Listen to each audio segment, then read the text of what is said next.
we could all get so much out of your story because you've really worked across what I would call the spectrum of tech when you think about trading your time and talent for equity. And you did this by building a skill in data. What was it that attracted you to building your skills and getting into the data space? Yeah, that's a very good question. So my education is math and financial engineering. So I didn't want to do data from the beginning. My goal is trying to get a very good job in like a hedge fund or Goldman Sachs, something like that. But just magically, when I'm doing my financial engineering education at Berkeley, the AI stuff start up because this is the time when the AlphaGo beat the world championship. And I was like, oh, this is interesting. I think this is the future. History made here. AlphaGo has won again, 3 straight wins. 3 straight wins. So I actually intentionally choose a career in tech instead of hedge fund. And obviously the most immediate related skill set I can share is basically statistical skill set and data analysis or Python or a bunch of other related. So the only job I can find at the time is data scientist. This is how I get into the tech world. And then I start to build up my skill set around data science. I'm always a number guy. I like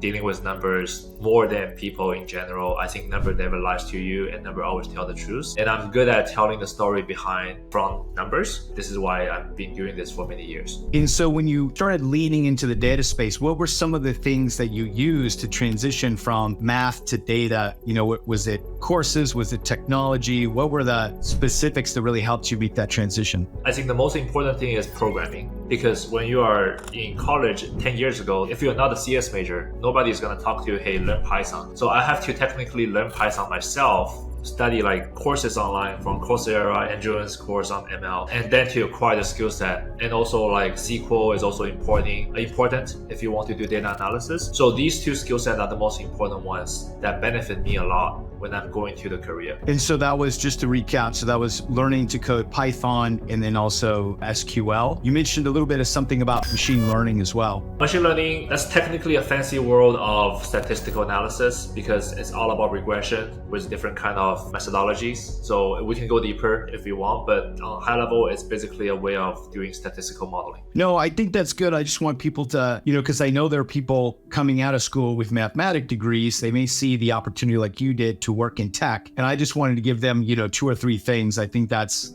pretty straightforward. People ask me all the time, how do you network? I'm curious, what were some of the things that you did to start building these relationships when you had these, very small incremental touch points? So first of all, I consider myself being very bad at networking. I see people that's doing way better at networking than I did. So a few things. I think number one is just you need to go out to these social events. Number 2 is don't be afraid of reach out to random people on LinkedIn. Number 3 is when you get into a company, you should always try to build a personal relationship with your colleagues, not just business relationship. I learned this so late. I learned this maybe year 5, year 6 in my career. And I was like, I don't know anybody that I work with in my first company. How do I actually build up the relationship? And I just regret it so much because nobody taught me this concept. Nice. And that's great that you're then sharing it with others. So we want to talk about your journey. Now you've been in tech. We heard how you had the vision. Robert Kiyosaki, I think it gives me chills because I was the same way too, as I saw that quadrant 4 and I thought, man, if I could just get assets to pay me,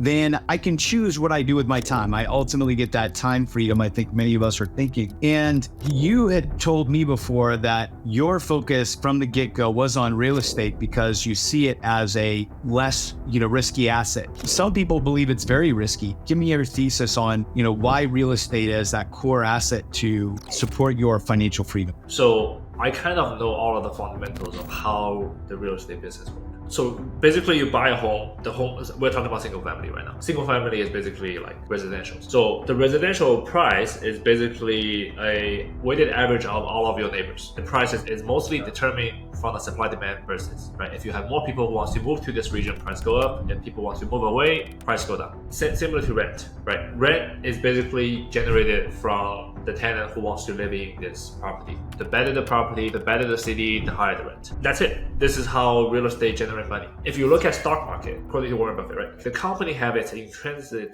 book value. The stock market, because it's traded on secondary due to supply demand, it's always up and down, right? Sometimes it's just too far away from its intrinsic value and it might take years to correct or it will never. So I feel like real estate is more predictable from cash flow wise compared to stock market. And due to the open door stock price experience, I kind of not super confident of investing in stock market. Plus, I was working at hedge fund before, and I know how stock tradings look like.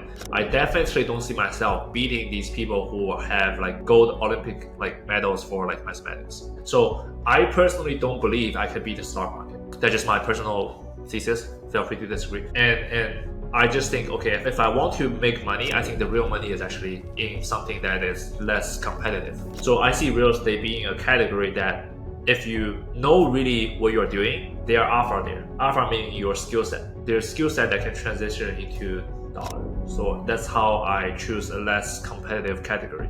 For example, it is the same thing on watches. Watches, they're huge of alpha over there, which is what I do as a hobby, and real estate.